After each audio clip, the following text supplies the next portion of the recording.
राजनीति में सत्ता की चाह नेताओं को क्या क्या नहीं करा देती।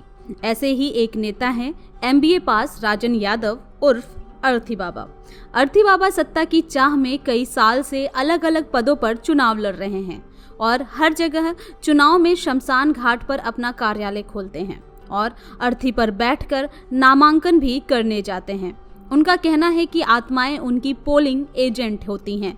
यह अलग बात है कि उन्हें अभी तक किसी भी चुनाव में सफलता का स्वाद चखने को नहीं मिला है।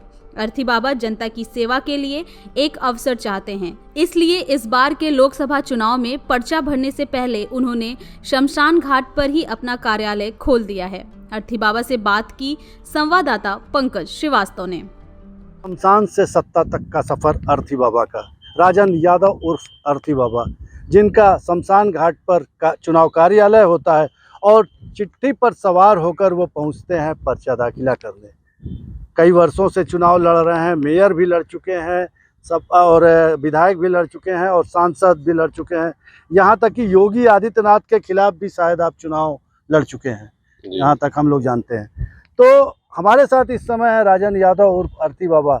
अब इन्हीं से जानते हैं कि आखिर कितने प्रयास बाद जो है इनको सफलता मिलेगी और शमशान पर चुनाव कार्यालय बनाने का और अर्थी पर सवार होकर जाने का क्या मतलब।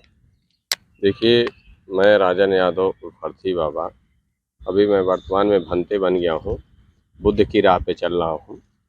मैं शमशान घाट पे ही हमेशा चुनाव कार्यालय खोलता हूँ हर चुनाव में, और अर्थी पे ही मैं नामांकन करता हूँ, अर्थी पे ही प्रचार करता हूँ।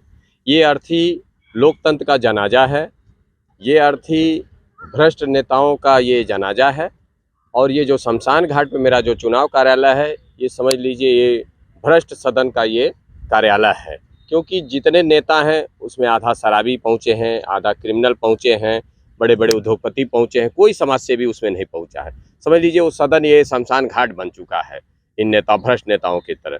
ये उसी का प्रतीक है, ये मेरी और अर्थी और शमशान घाट पर ये कार्यालय। और मैं ये इसलिए करता हूँ कि ताकि जनता को एक बार ये आँखें खुलें कि आज जो भी भ्रष्ट ये नेता आप लोग चुन रहे हैं, ये आपके लिए नहीं चुन रहे हैं। ये अपना बाहुबली बन के अपना जायदाद बना रहे हैं, अपना स्कूल बना रहे हैं, अपना हॉस्पिटल बना रहे हैं। आपके लिए कोई ऐसा कार्यक्रम नहीं कर रहे हैं जिससे आपकी समस्या दूर होके। देखिए, अभी मोबाइल की इनकमिंग पहले फ्री थी, अब जाके मोबाइल की इनकमिंग बंद हो गई। अब उसमें पैसा लगता है। आम गरीबों का आधार पैन सब बंद हो गया। अब 149 रुपया मिनिमम इनकमिंग का रिचार्ज है। समझ लीजिए आम जनता के ऊपर कितना बड़ा भार पड़ा। बैंक में अकाउंट में जो गरीब आदमी है 3000 से नीचे अगर रखता है तो उसका पैसा कट जाता है।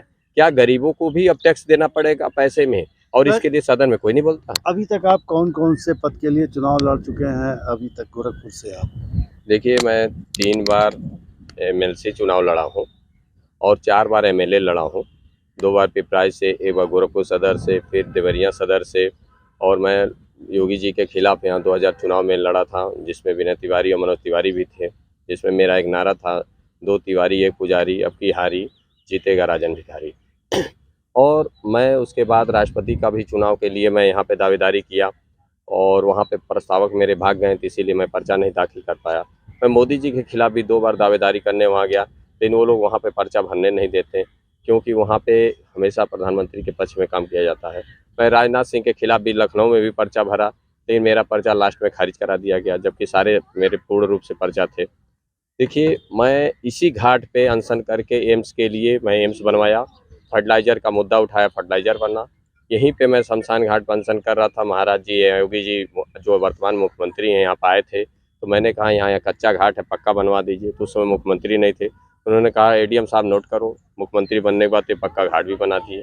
देखिए, गोरखपुर के मेडिकल कॉलेज में हमेशा भ्रष्टाचार रहा है, हमेशा समस्याएं रही हैं, उसकी आवाज़ हमने उठाया। वहाँ का प्रिंसिपल भी भ्रष्ट था और उसकी वाइफ भी, जिसको मैंने एप्लीकेशन दिया था, जेल भेज गया। आखिर कब तक लगता है कि आपका ये चुनावी सफर जो है शमशान से सत्ता तक कब पहुंचेगा? आखिर जनता आपको नकार क्यों दे रही है?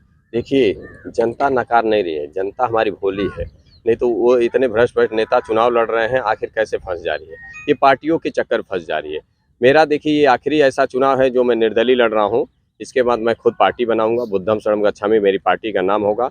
जो मैं दिल्ली में अगले साल 2025 में मैं चुनाव लड़ा रहा हूँ, 70 विधायक वहाँ मेरे लड़ेंगे, जो कि बुद्ध का वोट और मुसलमान का वोट मिलके ही हम चुनाव वहाँ जीत जाएंगे।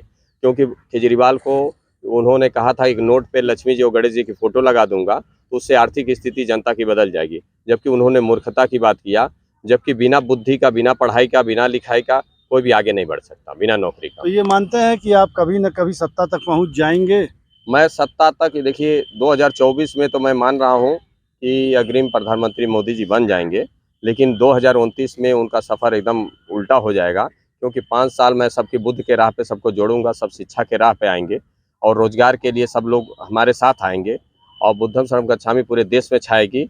और मैं 29, और दूसरी बात, देखिए ये चुनाव इसलिए विपक्ष वाले हार रहे हैं, मैं खुल के कह रहा हूँ विपक्ष वाले सारे चुनाव हार जाएंगे और ये 2 बार से हार रहे हैं। कारण ये है कि ये लोग भी अंधकार में फंसे हुए हैं।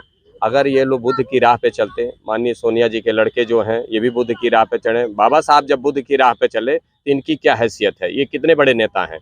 माननीय मुलायम सिंह जी 2019 में कहें कि प्रधानमंत्री बनेंगे मोदी जी, मैं बधाई देता हूँ। तो इस बार इस समझ लीजिए वो बने भी, लेकिन इनके बेटे अभी बुद्ध नहीं ज्वाइन किए और माननीय लालू यादव जी के भी लड़के हैं वो भी बुद्ध के नहीं ज्वाइन कर रहे हैं।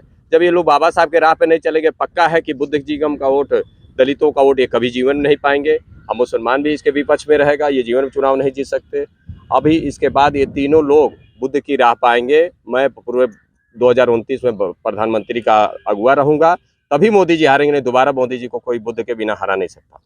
तो ये थे राजन यादव उर्फ अर्थी बाबा, जिनका साफ कहना है कि सत्ता तक पहुंचने तक इनका प्रयास जो है शमशान से ही जारी रहेगा और अब ये बुद्ध की राह पे चलने के लिए शुरुआत कर चुके हैं।